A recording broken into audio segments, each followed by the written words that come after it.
Buenas tardes a todos.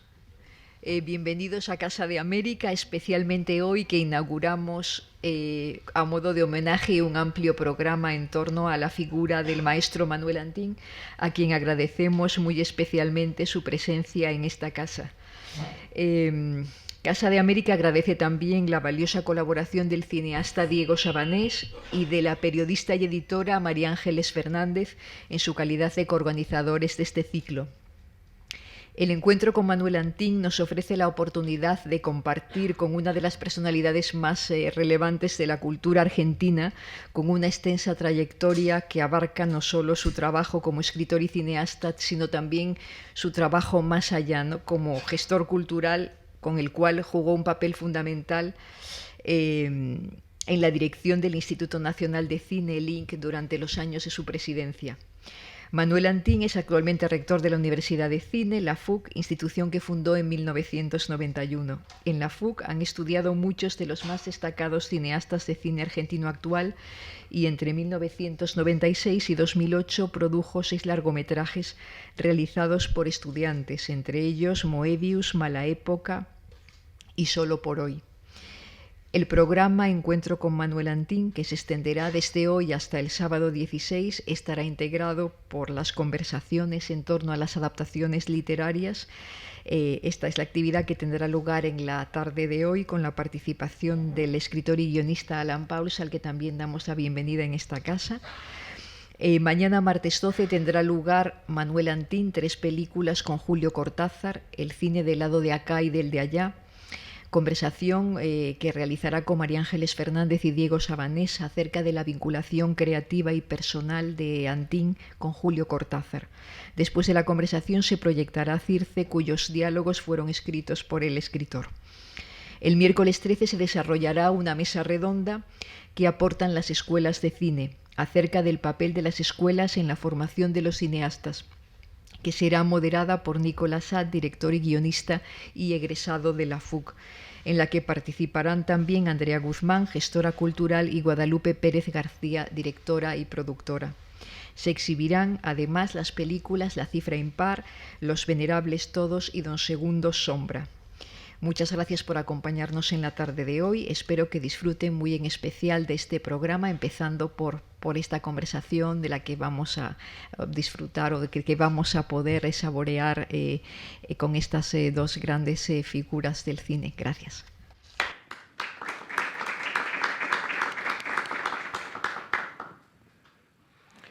Bueno, buenas noches. Buenas noches, Manuel. Hablábamos recién en los camarines que tu vida, una vida increíblemente dedicada, digamos, desde perspectivas muy diversas al cine, es una vida que en realidad empezó aporreando máquinas de escribir, ¿no? Como muchos cineastas en los años 60, pareciera que antes del deseo de hacer cine estaba el deseo de hacer literatura, ¿no? Así es. Y vos llegaste, digamos, escribiste poesía, publicaste poesía. Publiqué 3 libros de poesía. En mi adolescencia yo era alumno del Colegio Nacional de Buenos Aires, donde después estuve 25 años no estudiando el bachillerato, sino de 25 años, porque además de ser alumno, por ser buen alumno, fui celador y fui después auxiliar. Y después, Hiciste todo el escalafón. Y me quedé muchos años trabajando en el colegio, donde escribí 2 libros de poesía gracias a las clases de los alumnos, porque yo contaba con mi obligación era pasear mi autoridad por los recreos, ¿no? Y durante las horas de clase me aburría, y no hay mejor forma de combatir el aburrimiento que escribiendo sonetos. ¿Y esos primeros libros de poesía eran libros de poesía en verso, con rima, sí, métrica? Sí, absolutamente. Uno se llama Uno se tituló La Torre de la Mañana, que es mi primer libro. El otro se llama Sirena y Espiral. Y el tercero se llama... Bueno, se llama. ¿Y por qué escribías poesía? Por el aburrimiento de estar esos 45 minutos de clase pero, y porque además tenía facilidad para... no, el tercer libro se llama Sirena y Espiral. Falta uno igual, ¿eh? Te estás haciendo el uno. piola, porque dijiste 2 veces el mismo título. ¿Ah, sí? Sí, hay uno que no querés que salgamos a buscar a las librerías de viejo, me parece. Sí. ¿Y cómo pasás a la novela, digamos? Porque hay un momento en que pasás a la novela. Los Venerables Todos es una novela, ¿no? Es una novela que yo escribí para entretenerme durante mi luna de miel, cuando me casé con Ponchi, aquí presente.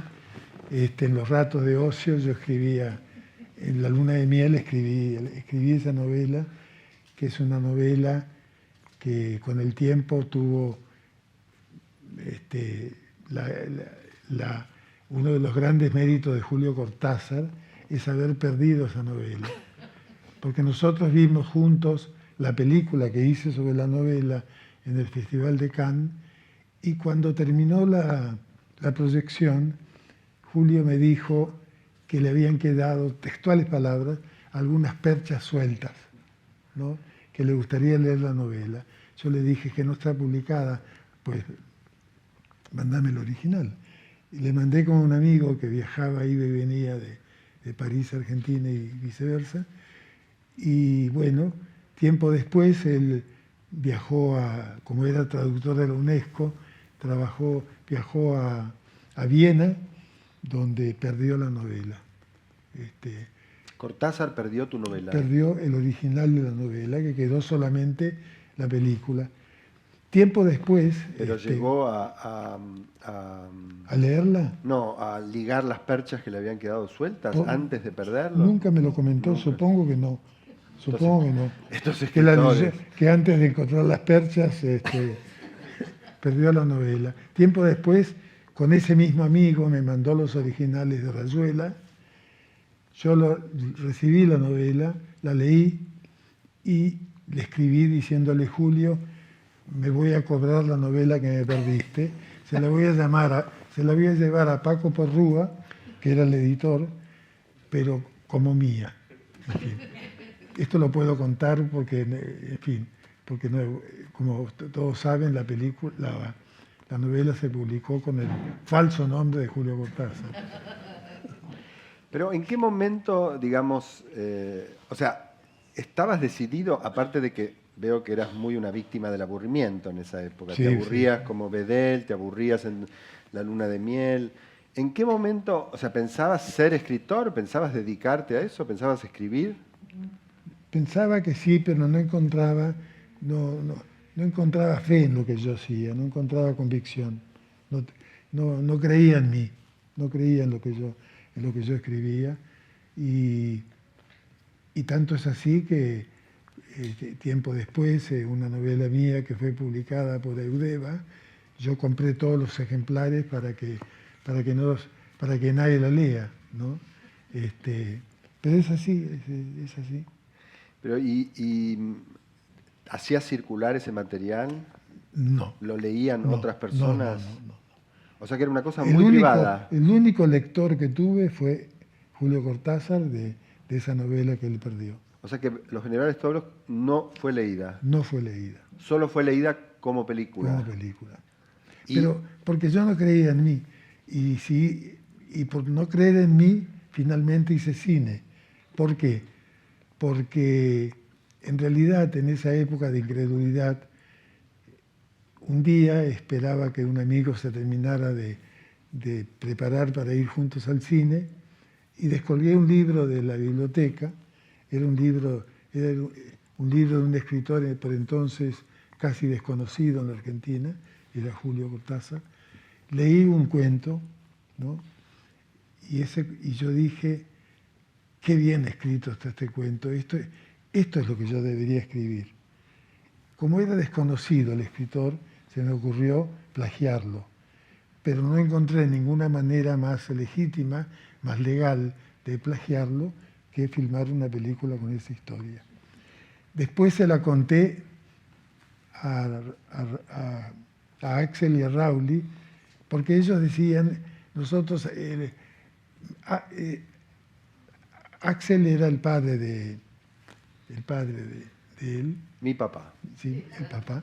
Y Rowley era un amigo que con él, éramos 3 matrimonios que íbamos mucho al cine y teníamos el placer de que cuando terminaban las películas tomábamos un café y yo les hablaba de las películas y ellos me decían que yo tenía que filmar. Y bueno, cuando encontré esta historia de Cortázar, les conté la película que había visto, que era esta que yo filmé, y él, me acuerdo que, no recuerdo si Rowley o Axel, me dijo, ese es el cine que deberías hacer. Bueno, cuando quieran, les dije yo, y bueno, pues se convirtieron en mis primeros productores, y juntos hicimos La Cifra Impar. O sea que el cuento ese era Cartas de mamá. El cuento ese era Cartas de mamá, de las armas secretas, ¿no? ¿Y te acordás quién era el amigo en cuya biblioteca encontraste el libro? Era un abogado amigo casado con la hermana de mi mujer que está presente, con una exnovia mía, que se llamaba Alurralde, del doctor Alurralde, cuya mujer, Lilia Alurralde, tiempo después fue embajadora argentina de algún país. Y decías que ibas con estas 2 parejas de amigos, Raúl y John, sí, y mi papá, sí, mucho al cine. mucho. ¿Qué veían? Y veíamos todas las películas. Hablamos de fines de los años 50, ¿no? Fines de los años, sí. Fines de los años, desde fines de los años 40 a fines de los años 50. Veíamos todo Buenos Aires era en esa época y de alguna manera sigue siéndolo una ciudad cinematográfica en el sentido de que las mejores películas siempre pasaban por ahí. ¿Y qué veían, digamos? ¿Qué era lo que preferían? Veíamos todo Fellini, veíamos todo Godard, todo Truffaut, todo Nouvelle Vague, todo Bergman.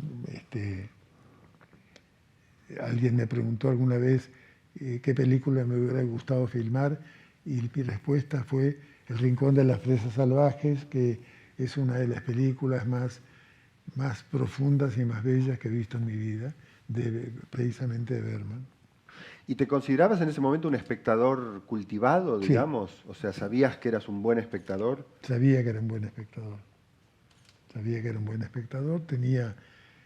Tenía pasión por lo que veía y pasión por lo que reproducía después como comentarios críticos de la película. Ahora, entonces, digamos, cuando saltás a hacer tu primera película, que es La Cifra Impar, tu único capital, digamos, es un deseo problemático de ser escritor, un cierto capital de buen espectador y supongo el deseo de plagiar a Cortázar. Sí, exactamente. Con eso decidís hacer cine. No sabías nada de cómo se hacía cine. Absolutamente. Nada. Absolutamente. Nunca habías estado en un rodaje. No, tenía amigos del cine. A ver. Tenía amigos del cine. Tenía 2 amigos del cine. Uno era Rodolfo Kuhn, con el cual, al cual alguna vez le escribí algunos guiones de cortometrajes que hizo él. Y Marcelo Simonetti, que tenía una productora de televisión, para quien yo también escribía algunas tiras de televisión, algunas historias de televisión. ¿Pero eso fue después o antes? No, eso fue antes de empezar. O sea que tenías una cierta gimnasia, digamos. Habías escrito un par de guiones cortos para Kuhn y habías escrito algo para tele. O sea que no eras tan un outsider. Bueno, no es demasiado, ¿no? No es demasiada vinculación. Por de pronto la televisión es una mala copia del cine. Pero en fin, escribir guiones para televisión era parte de mi vida de escritor. Vida que no se concretó como tal, nadie me conoce como escritor, por ejemplo. No sé si está bien o está mal que sea así, pero es la realidad. ¿Pero te interesaba, por ejemplo, Kuhn como director? ¿Te gustaba lo que hacía como director?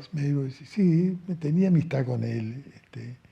Hicimos con él una película en la que yo incluso fui actor, que se llamaba Contracampo, escrito el guión por mí. Yo escribí un guión, el guión de Contracampo que él filmó, y escribí también el guión de una película, de una película de publicidad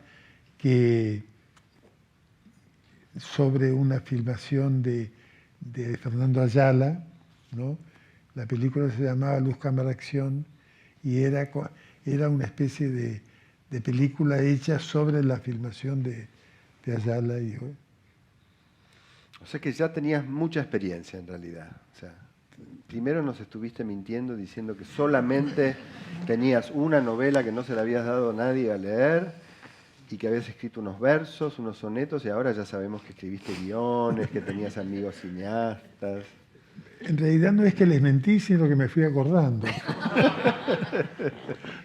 Me fui acordando. ¿Y te acordás qué papel hacías en Contracampo, vos como actor? ¿Qué personaje te había dado? Era un personaje de gaucho, no me acuerdo ahora. Era un personaje de gaucho con un poncho, porque era un diálogo de dos gauchos, un gaucho y el diablo, ¿no? Que dialogaban sobre las cosas de la vida. ¿Eras buen actor? Horrible. O sea que otra disciplina tildada, ¿no? Esto tampoco. ¿Y te acordás qué te interesó de Cartas de Mamá cuando leíste el cuento? ¿Por qué ese cuento, digamos? Cuando lo leíste, qué había ahí que dijiste, bueno? Me interesó las roturas del tiempo, ¿no? Me interesó ese cuento contado en varios espacios paralelos que se iban sucediendo y que eran varias vidas que se contaban al mismo tiempo, ¿no? Me interesó la enorme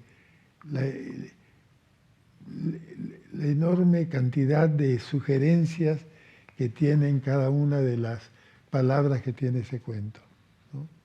Y esa historia perversa del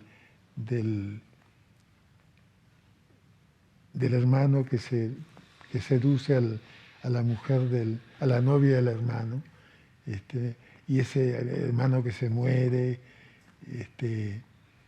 y ese hermano que se muere, que además también era amigo nuestro, que era Sergio Renán, que finalmente lo logró, cosa que yo no le envidio, ¿no? Hay algo ahí raro que siempre me pregunté, que es por qué les interesaban tantos los triángulos amorosos a la generación del 60. Yo creo porque son interesantes en general, ¿no? Pero si uno revisa la filmografía de los años 60, es increíble, es como un leitmotiv de las películas. De hecho, vos mismo, en Intimidad de los parques, volvés sobre el asunto, digamos. Hay algo como... Y no hablemos en Circe. Ni hablemos de Circe, pero lo que digo es, ¿por qué pensás, era algo que estaba en el espíritu de la época, se cultivaban mucho los triángulos amorosos, no tenés que decir nombres y apellidos, pero era algo, una práctica de rigor? No. No. Pero, ¿estás de acuerdo con eso, con que era un tópico de la época? Sí, estoy de acuerdo, pero yo creo que no era propio ni de la época ni del lugar, porque además ese cuento está escrito por una persona que vivía lejos de todo, digamos, ¿no? O cerca de todo, si pensamos que Europa está más cerca de todo que la Argentina. ¿Cuál fue entonces el primer paso? Dijiste, bueno, o te encontraste con tus secuaces, Raúl y John y mi papá, que creo que, si mal no recuerdo, me parece que su matrimonio con mi mamá naufragó por la cifra impar, creo. Así que debo confesarte aquí en público que te debo algo importante de mi vida. Bueno. No desagradable, debo decirte, pero ¿cuál fue el primer paso? O sea, ellos dijeron, esa es la película que tenés que hacer. Vos dijiste, ok, ¿y qué hicieron? ¿Hablaron con Cortázar? Le escribí yo a Cortázar. Primero averigüé dónde publicaba sus libros y me conecté con Paco Borrúa, precisamente. Que era sudamericana. Sí, era sudamericana. Me dio su dirección, le escribí una carta muy respetuosa y él me contestó una carta muy respetuosa, que fue el principio de aproximadamente, no sé si 400 o 500 cartas que nos escribimos a lo largo de su vida. Que están incluidas en la correspondencia de 3 tomos que publicó, efectivamente, sí, que publicó Alfaguara, que es una correspondencia extraordinaria. ¿Figuran ahí las cartas de Cortázar a vos? Sí, sí. ¿Tus cartas a él? Lo que pasa que yo guardé las cartas de él y él no guardó mis cartas. Esa es. ¿No guardó tus cartas? Supongo que no, porque además esos libros son las cartas de Cortázar, no, y las mías no tienen nada que hacer en eso. No, pero digo, vos después publicaste esas cartas en otro tomo, ¿no? No, yo publiqué antes, es decir, publiqué esas cartas cuando Aurora se enteró, Aurora Bernardes era la mujer de Cortázar, cuando se enteró que Sudamericana estaba interesada, porque Sudamericana me envió a la Universidad del Cine, a una persona para que me contactara y escribiera sobre esas cartas, ¿no? Y escribió un libro sobre esas cartas que las incluía. Pero cuando Aurora se enteró que iban a publicar un libro, como buena heredera de escritor, ¿no? Dijo, uy, yo tengo muchas cartas, porque además, no sé si ustedes saben, y bueno, el quien ha leído esos tomos se da cuenta que Cortázar es un misterio en qué momento escribía novelas y cuentos. Efectivamente. Porque además escribía, yo tengo más de 200 cartas de él escritas en un lapso. Bueno, la última carta él me avisa que no podrá venir a Buenos Aires. Había uno de esos frecuentes golpes militares que se han producido en la Argentina, que no venía a Buenos Aires, no por miedo a las balas, decía textualmente Cortázar, sino a la velocidad con que vienen, ¿no? Él, ya en esa época había comenzado una vida políticamente completamente distinta, porque Cortázar, de un día para otro, por razones que yo no puedo divulgar, se convirtió a la izquierda latinoamericana, cuando debo decir que en mi primer viaje que hice yo a Francia, él estaba volviendo de La Habana y me habló pestes de todo lo que había conocido en el mundo. Porque decía que no había aspirinas, ¿no? No había aspirinas. Una de las cosas, que no había aspirinas, que en fin, no había muchas cosas. No quiero presionarte, pero no vas a divulgar las razones por las cuales Cortázar se giró a la izquierda, pero decís que quiero entender que son razones muy personales, sí, no políticas. No, razones personales. O sea, alguna mezquindad personal. Algún cambio de vida. Algún cambio de vida. Okay. Y a partir de ahí no volviste a tener contacto con él. No, después, esa fue después de esa carta yo no volví a recibir ninguna carta más. Es su última carta,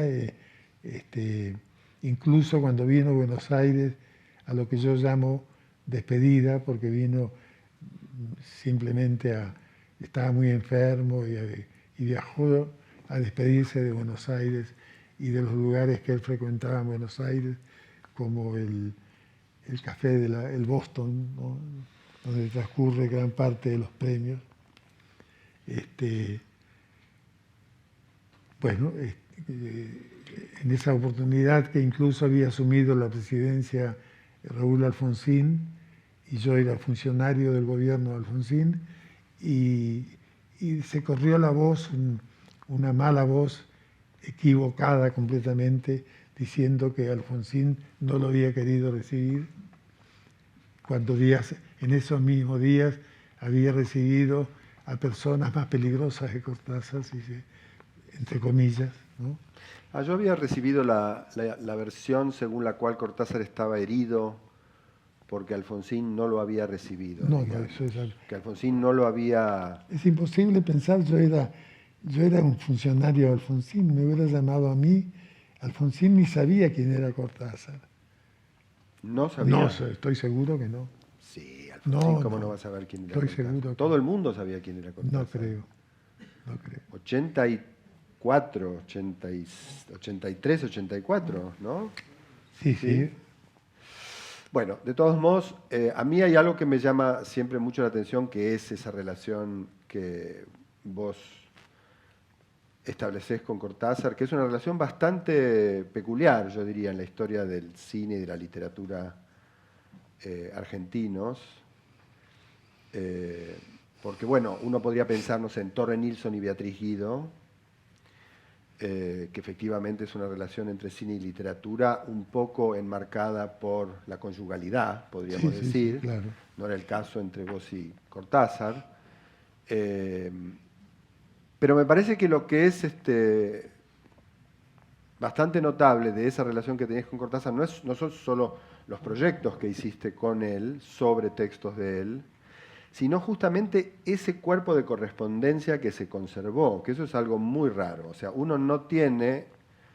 En Argentina hay muchos cineastas que han trabajado con escritores, pero no existe, digamos, registro o testimonio del grado de intercambio intelectual y artístico que hubo entre ellos a raíz de cada proyecto. Y en tu caso quedaron esas cartas, y esas cartas son realmente impresionantes, porque no es un tipo de conversación que haya quedado en la historia del cine y la literatura argentinas.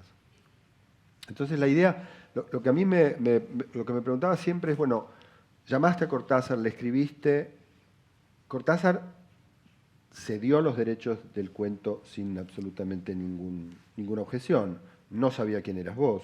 No, eso efectivamente, pero lo que pasa es que hay que pensar las cosas en su...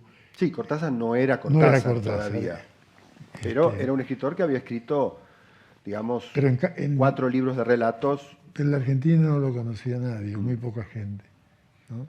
Vivía en Francia, en fin, escribía en español. Cortázar no era un... y además hay que tener en cuenta, para analizar este punto que vos marcás, es que no existe mucha gente como yo tan prolija como para guardar las cartas que uno recibe, porque en realidad, ¿qué hace uno con las cartas que recibe en general? Yo además tengo una colección de cartas en mi casa, de Cortázar, de Pablo Marechal, de Pilar Miró, en fin, y aún cartas más... Pero ¿y no escribías tus cartas, no las escribías con copia, por ejemplo? Eso es raro. En esa época. Bueno, mi abuela escribía cartas con copia, a veces con 2 copias, en carbónico. La envidio. Porque No, además, porque sobre todo porque veo que tenés una pulsión de archivista. Sí. Pero te envidio porque además a mí me hubiera encantado que la gente pudiera leer que Alfaguara hubiera publicado las 2 cartas. La réplica incluso de él o mía en cada caso, ¿no? Porque además nosotros con Julio nos divertíamos mucho, éramos muy amigos, éramos amigos de Aurora, mi mujer era amiga de Cortázar.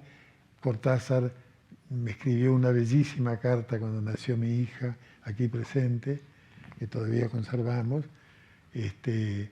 Bueno, porque yo conservo todo. Y Cortázar era un buen escritor de cartas, porque hay escritores que Pero no son buenos escritores era de un cartas. maniático, un maniático escritor de cartas. ¿Y vos eras buen escritor de cartas? Yo creo que sí. Sí. Yo creo que sí. Yo creo que mis cartas, a él incluso le encantaban mis cartas. Y por eso teníamos una correspondencia tan nutrida. Porque además, nuestra relación duró desde aproximadamente 1958 hasta el 70 y algo, ¿no? Son casi 20 años, o no, hago bien las cuentas, ¿Sí? Casi 20 años de correspondencia, haya o no películas entre nosotros. Porque Sí, además, eso es bastante peculiar también, claro, digamos. No era que se escribían solamente ten- cuando tenían algo en común entre manos. claro, no, escribíamos siempre. ¿Y el guión de La Cifra Impar es tuyo? No, el guión, Ah, estaba Ripoll, ¿no? no, primero fue Arturo Serretani, Ah, que fue el que figura pero en realidad debo decir que ese es un nombre que nosotros, de común acuerdo, los tres integrantes de esa productora, que eran Raúl, Axel y yo,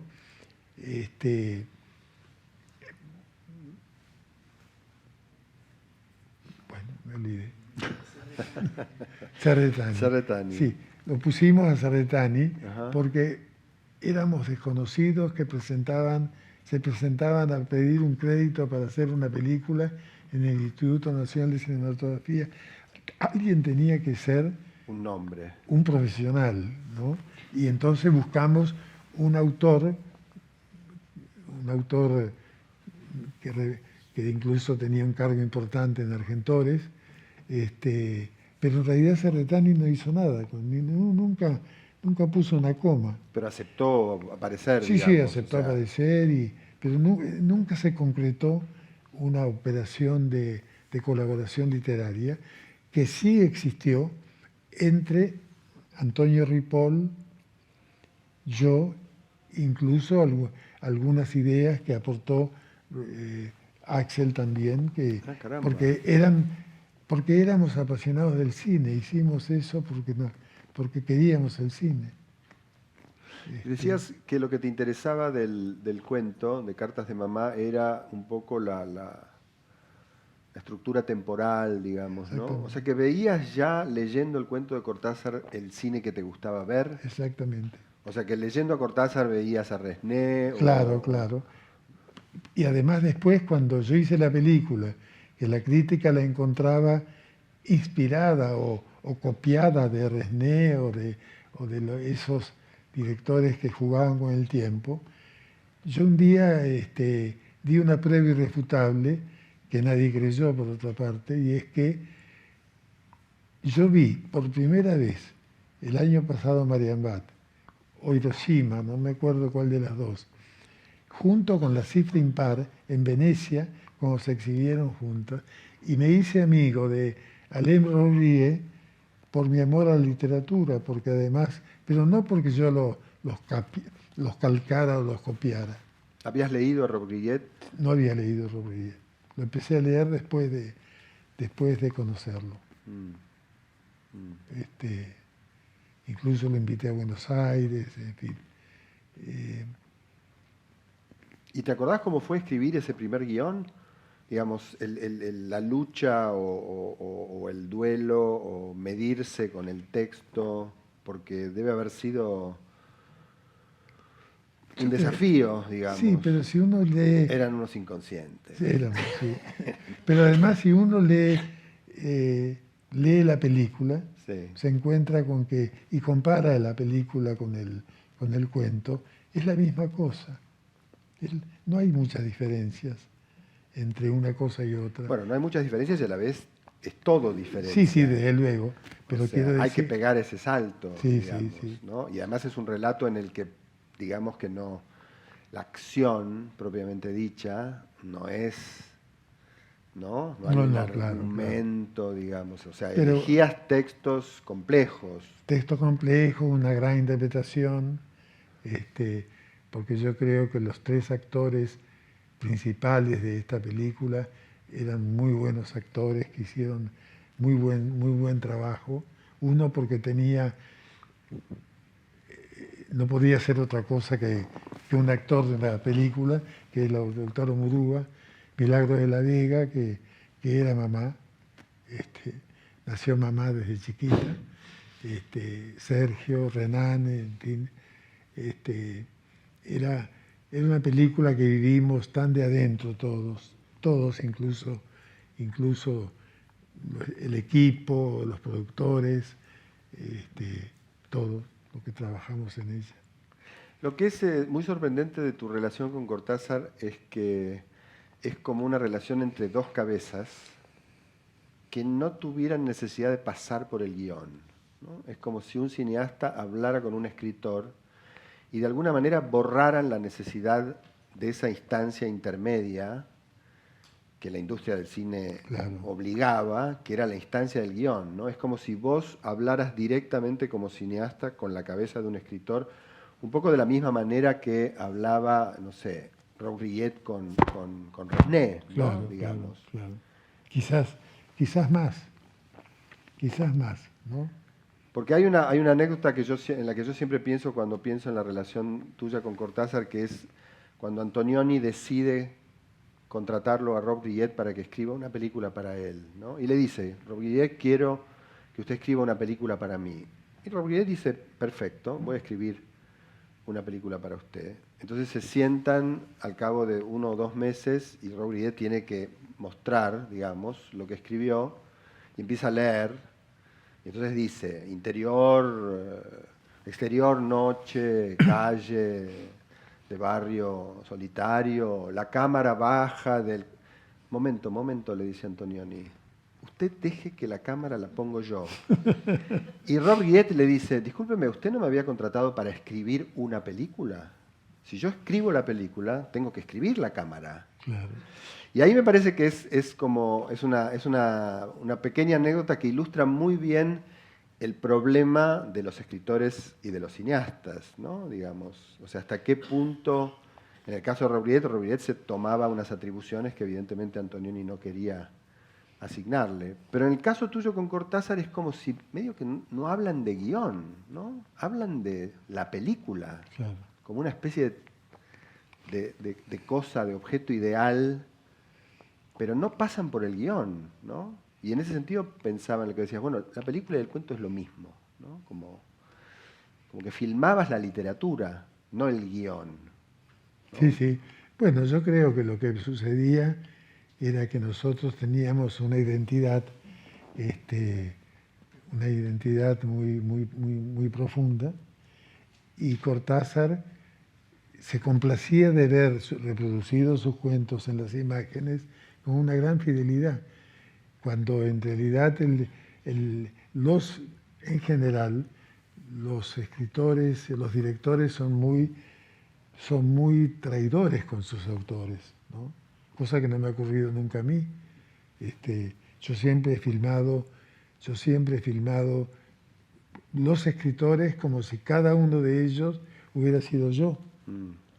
Como si era un escritor el que los filmaba, no era un director de cine, con todo el respeto, con toda la pasión. Y Cortázar, yo creo que había descubierto en mí ese convertidor o ese translate, ¿no? de un director de cine que seguía puntualmente a su autor. Ahora, en Circe, que es la película siguiente que haces con Cortázar, él interviene en el guión, ¿no? Mucho. O sea que ahí hay un trabajo concreto. Sí. Lo que pasa que, en fin, yo creo que Cortázar fue creyendo en el cine y en mí a medida que avanzaba el tiempo, ¿no? Yo creo que la cifra impar la tomó como un negocio. Había unos señores que le ofrecían un dinero que le interesaba a él. ¿Le resultó un dinero para él Sí. en la Cifrin Park que era importante, digamos, era un dinero atractivo? Yo no recuerdo, pero me parece que sí. Ah, mira, yo pensé que había sido algo más, No. como más Todo lo posterior. simbólico. Después de eso él me dijo, pues, firmá de mí lo que quieras. Nunca más volví a hacer, Hablar de dinero. nunca volví a hacer un contrato con él, ¿no? Muchas noches de mi vida no he podido dormir porque muerto Cortázar, ¿quién podía declarar que me había regalado sus historias? Claro. ¿No? Y yo temía que además Aurora era una persona bastante enfática en materia económica. Entonces cobró Cortázar una Sí, suma sí. respetable por la Cifrin Park y no por Circe ni por Nunca más. los dos relatos. Nunca más. Incluso esto lo que voy a contar es una cosa que nadie la va a creer, pero es verdaderamente así. Muchos proyectos que él me ofreció para hacer películas, yo le dije que no. No es cinematográfico, no me interesa la historia. ¿Pero qué eran? ¿Eran relatos que ya existían o eran No, ideas no. originales para cine? Eran guiones que me escribía especialmente. ¿Guiones Sí, concretos? Sí. ¿Escribía guiones para vos? Después de que... Entre Circe y Sí. Intimidad de los Parques. Sí. Cuando Circe, por ejemplo, Circe la escribimos. Yo le dicté a él una película, él escribió los guiones y después me mandó desde París los guiones con una cinta magnética que todavía conservo y que es muy linda, Una grabación. una grabación de audio. de comentarios que él hacía mientras escribía. Pues, escribía con el grabador abierto, entonces yo escuchaba que decía, Aurora, ¿compraste el pan? Ahí viene Aurora, me decía él. Y algunas cosas como por ejemplo, ¿sabes, Manuel? Se me acaba de ocurrir un chiste maravilloso para una persona que se quiere afeitar. No hace falta ni agua ni jamón, con las lágrimas basta. Ese tipo de comentarios que hacía en esa cinta magnética. O sea que vos aprendías, digamos, a hacer cine a medida que hacías películas con él y él también aprendía en cierto sentido. Sí, porque nunca había pensado que él haría cine. Para él fue un descubrimiento inesperado, ¿no? Pero él era un buen espectador de cine. Era un buen también. espectador de cine. O sea, le interesaba. Era un buen espectador de cine. Era un buen crítico de cine, además, porque además las películas que le gustaban a él eran coincidentemente las mejores películas que se habían hecho en esa época. O sea que tenían afinidad como espectadores.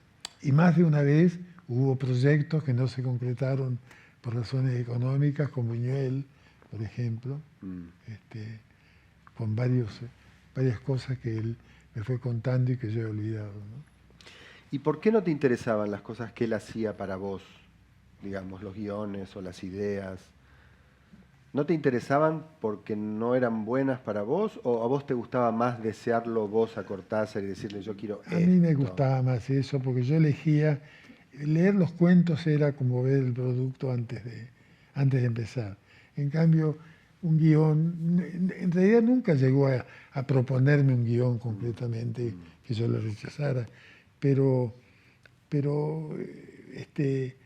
yo creo que tanto a él como a mí nos complacía que yo le propusiera tal o cual proyecto que a él le parecía imposible de filmar y que después, con el caso de Intimidad de los Parques, nos peleamos terriblemente. Bueno, quería llegar a eso, porque hasta ahora toda la historia es como idílica, armónica, son tal para cual, etcétera, ¿no? Pero hay un momento en que todo salta por el aire, ¿no? Que es... bueno, con Intimidad de los Parques. Intimidad de los Parques. ¿Qué pasó ahí? Y saltó por los aires porque Cortázar era un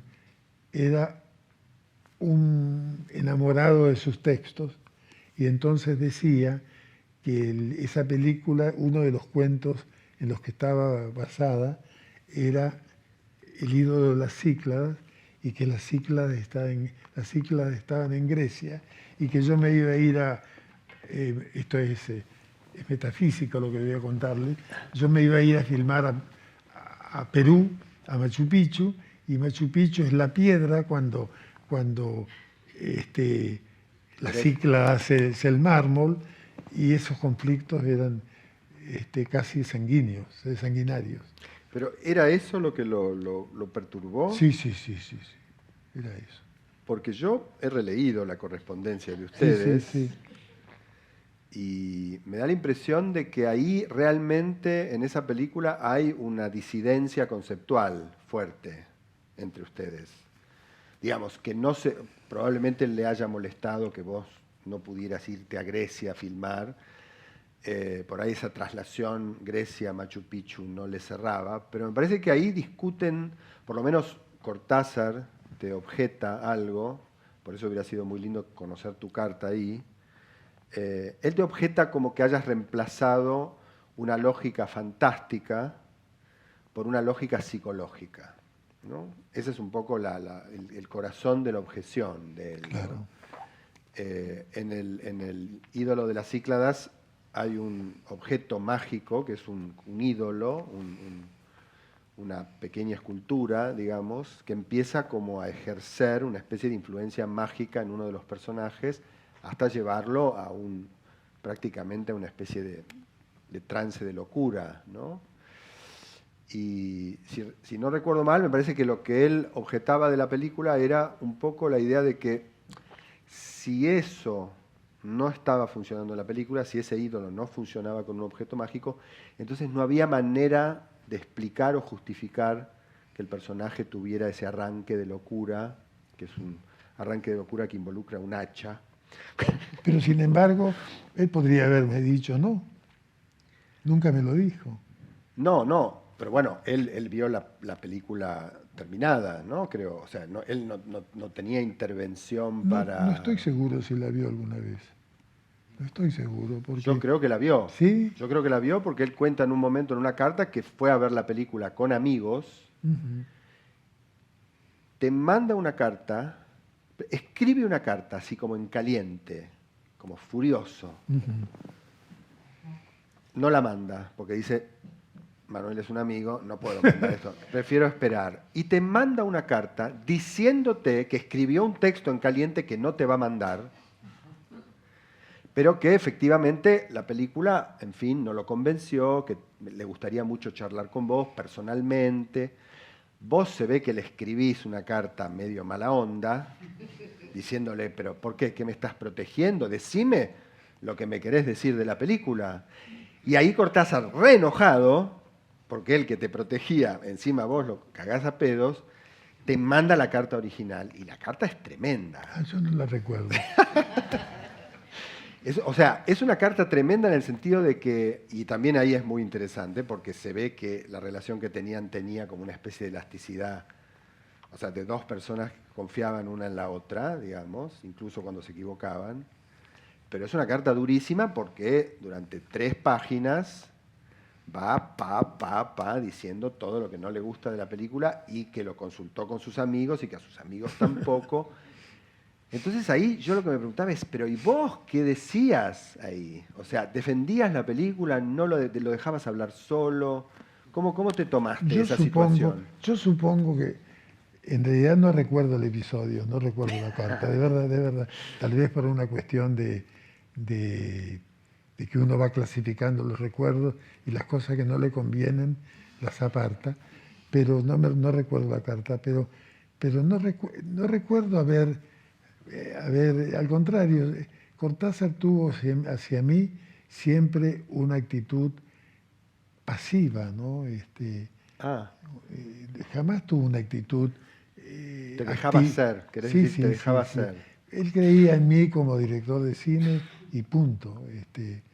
Esta es la impresión que me ha quedado a mí de aquella historia literaria, ¿no? Porque hay otra cosa que él dice en esa carta, creo, que es, te reprocha como él que siempre te alentó a ser muy radical en lo que hacías, ¿no?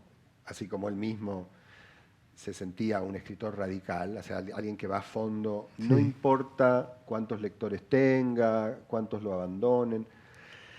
En esa carta, así un poco furibunda, un poco te acusa como de quedarte solo, como de preferir la incomunicabilidad, una cosa así, ¿no? Y conociendo tu relación problemática con el público, ¿no? Uno podría pensar, bueno, a Cortázar le importaba el público y tal vez le importaba el cine en tanto que vehículo para llegar a un cierto público más amplio que el que podía darle la literatura, ¿no?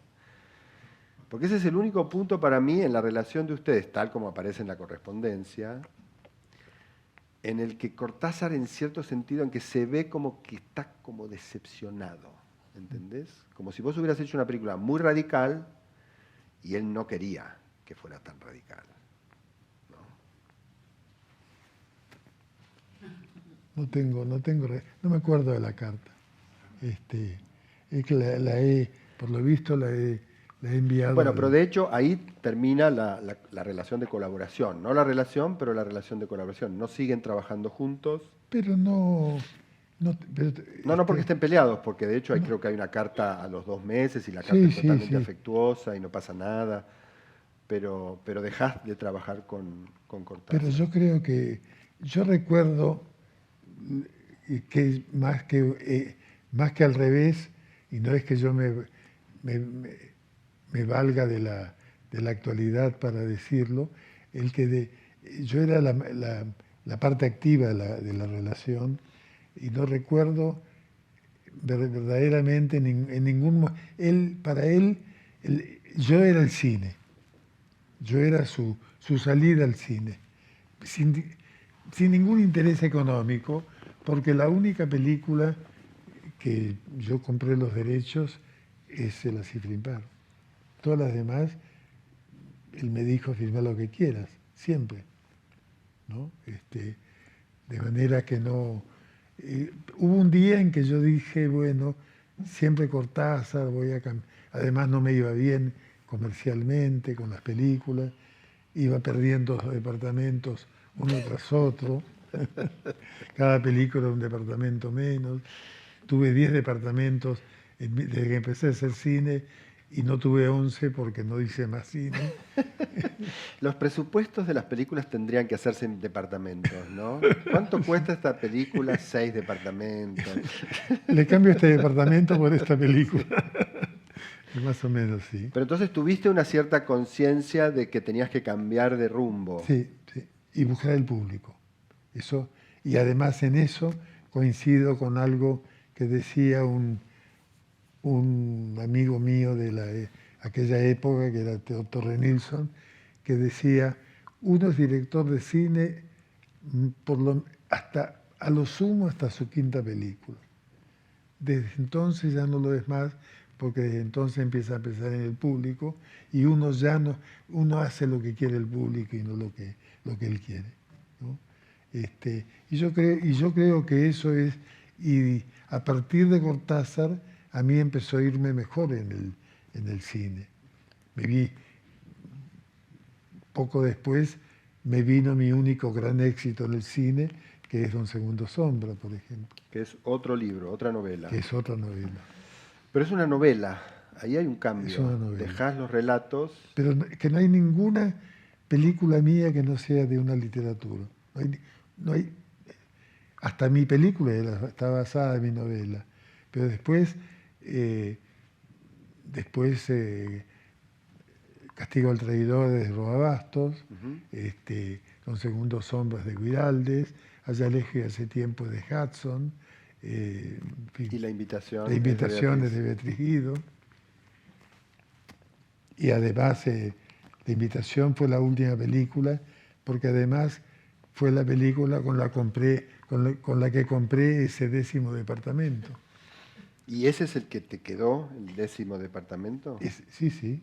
¿Y de ahí vivís en ese Ahí departamento? vivo. Ahí vivo. ¿Y por qué Don Segundo Sombra? ¿Era una novela que te interesaba particularmente? ¿Pensaste más que podía sintonizar con el público? ¿Era un clásico? No, me enamoré de esa. En realidad fui a conocer, leí la novela, me gustó para hacer una película, fui a Areco, recuerdo que en cierto momento mi mujer me dijo, ¿por qué no vas a compartir un poco la vida con ese mundo que yo desconocía? Bueno, habías hecho de gaucho en la película de Kuhn. Bueno, O sea que en realidad tal vez a partir de ahí empieza ya la... pero nadie se conoce a sí mismo. Este gaucho no se conoció suficiente.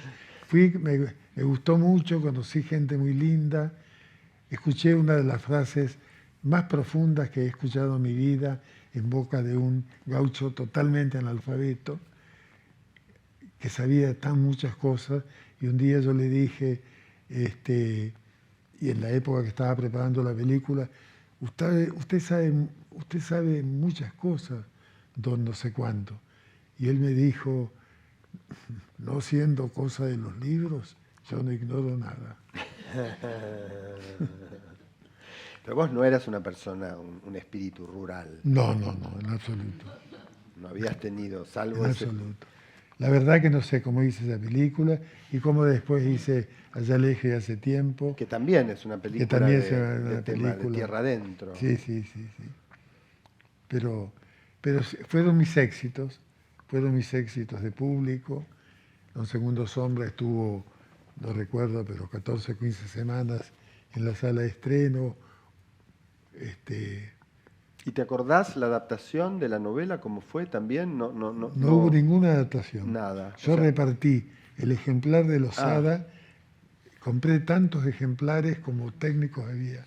Y además taché las cosas que no me interesaban para filmar y repartí el guión en el equipo y andaba toda la gente con el libro en la mano siguiendo los pasos de...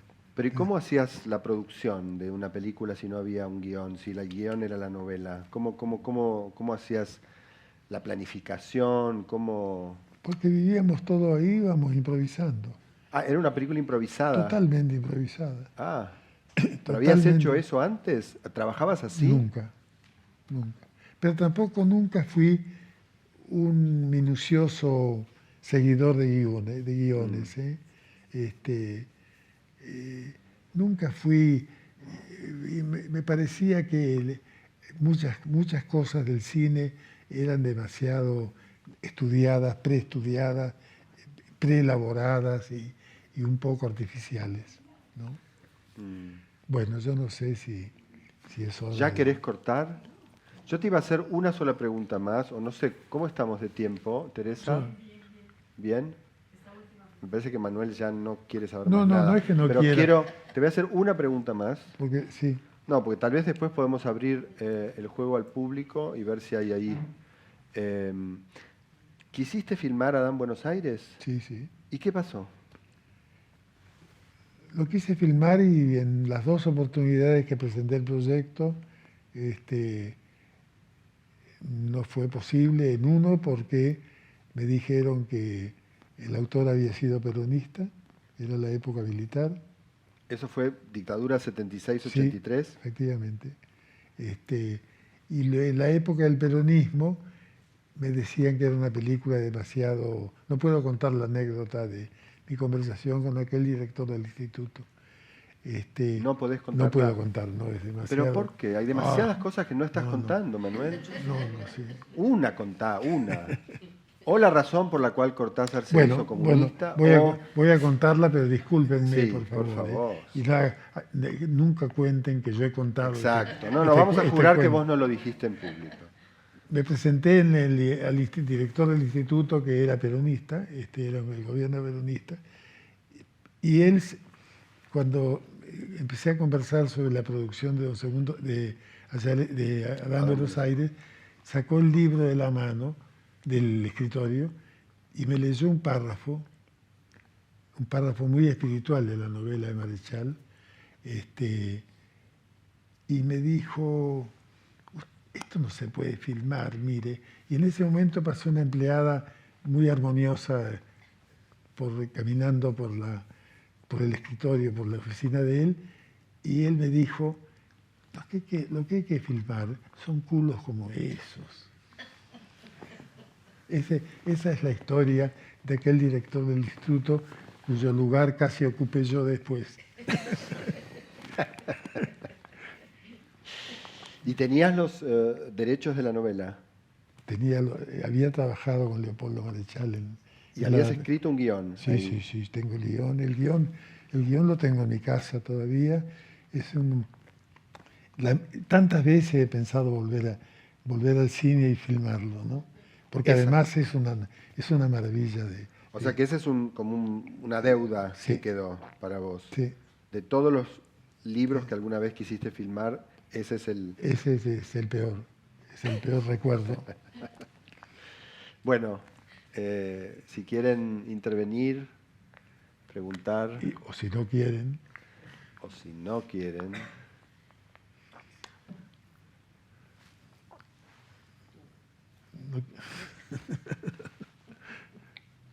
Bueno, yo le agradezco muchísimo a Alan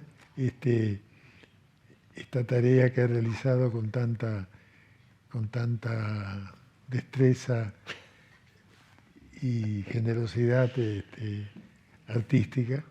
Le agradezco mucho su colaboración, porque además él es también un escritor, él es el escritor que yo hubiera querido ser.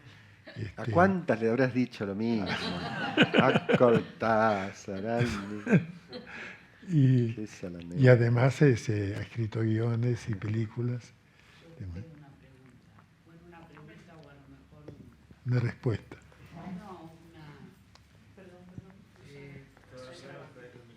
Bueno. Que yo creo que fue en el año 81 u 82 que Julio Cortázar vino a Madrid y era tanto el público, 81, aquí tiene más memoria que yo ella, era tal la cantidad de público para escucharlo que él estuvo en lo que es ahora el Teatro Fernán Gómez, digamos, y ahí le pusieron los micrófonos y la gente invadía toda la parte lateral de la Plaza Colón. Y estábamos en plena dictadura militar. Y él habló del valor de las palabras. Ese fue el tema, ¿no? Y cómo de tanto repetir mal el significado de una palabra se convertía en ese significado. Y yo ahí me asombré porque yo había leído a Cortázar, pero no conocía esa parte política de Cortázar. Entonces, claro, ahora como no quiere decir por qué se transformó Cortázar, yo ahora me voy a mi casa un poco frustrada, porque, claro, porque yo tengo una anécdota con Cortázar también muy frustrante, y es que lo encontré en la cinta transportadora del aeropuerto de Barcelona y corrí desesperadamente para preguntarle si era Cortázar. Y él estaba hablando con una señora, me miró y me dijo sí. Y ahí se acabó la anécdota. Entonces, si usted me puede ayudar a mí contándome algo, yo se lo agradecería mucho. Es muy difícil. Yo creo igual que, digamos, respeto mucho el secreto que posees sobre la conversión de Cortázar, pero, digamos, basta mirar un poco la trayectoria intelectual y política de Cortázar para darse cuenta. Primero, que Cortázar se volvió militante por lo mismo que provocó que el 80% de los intelectuales de toda América Latina se volvieran militantes, que fue la Revolución Cubana, digamos. O sea, en 1959, 60, 61, como decía Manuel, probablemente al principio Cortázar no hubiera entendido muy bien lo que pasaba, pero en el 66, 67, 68 ya ese devenir revolucionario de Cortázar estaba totalmente definido. Quiero decir, más allá de que haya habido peripecias personales románticas, que es lo que yo creo, que hayan precipitado esa conversión, es evidente que esa conversión es una conversión muy, casi como el estándar en América Latina, ¿no? Digamos, o te volvías totalmente anticubano o eras procubano, y eso se extendía a todos los países de América Latina. Yo creo que eso es lo que pasa, y me parece que eso, combinado con la radicalización de la situación política en Argentina entre el 72, producen un Cortázar, bueno, el Cortázar del libro de Manuel, digamos, el Cortázar más, efectivamente, más militante, ¿no? Pero me parece que la trayectoria de Cortázar en ese sentido es bastante notable, porque además Cortázar, como todos sabemos, se fue de la Argentina porque no soportaba que los bombos de los descamisados le impidieran escuchar a Boyac, ¿no? Que es la famosa frase de Cortázar, él mismo O sea que hay en cierto sentido una especie de arco, ¿no? De alguien que huye de los descamisados y después en los años 70 vuelve a ellos, en cierto sentido. Pero bueno. Alan lo ha explicado muy bien. Todo para cubrirte.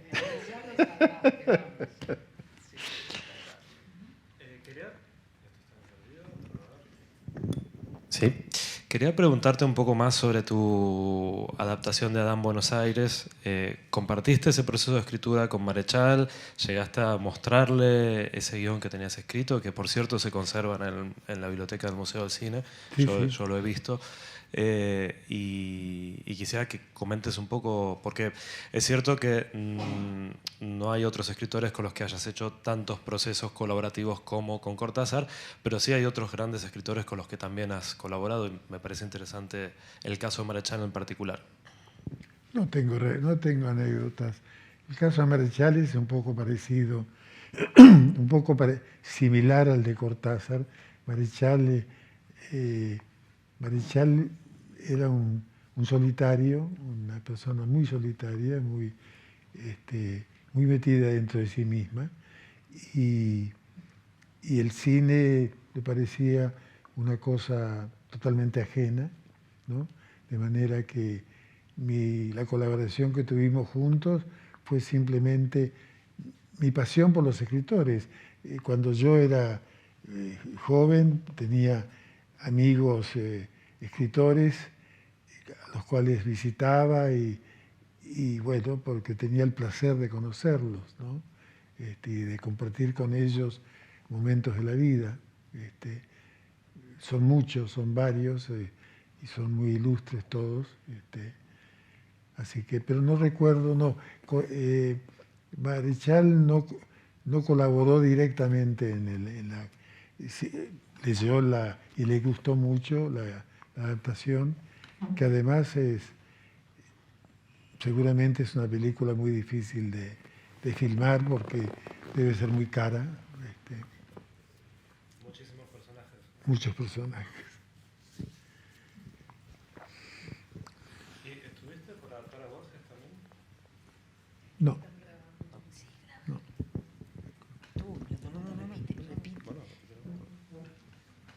La pregunta que te quería hacer, digo porque me encanta que él haya tratado de agotar lo literario, ¿no? Pero me queda una pregunta sobre el vínculo que tuviste con Augusto Rabastos, porque en la investigación que hemos hecho con Diego encontramos nada de rastros sobre eso. O sea, ¿cómo fue la adaptación de su cuento para hacer Castigo al Traidor? No, pero no tuve vinculación personal ninguna. Compré los derechos, en esa época Rabastos estaba en el Paraguay, creo que vivía en el Paraguay, de manera que no tuve contacto con él personal. Tampoco sé si vio la película, nunca tuve un comentario especial, ¿no? Bueno, reitero mi agradecimiento a Alan y especialmente a ustedes también, porque la verdad han sido muy cordiales, muy generosos, y hasta se han reído alguna broma. Gracias.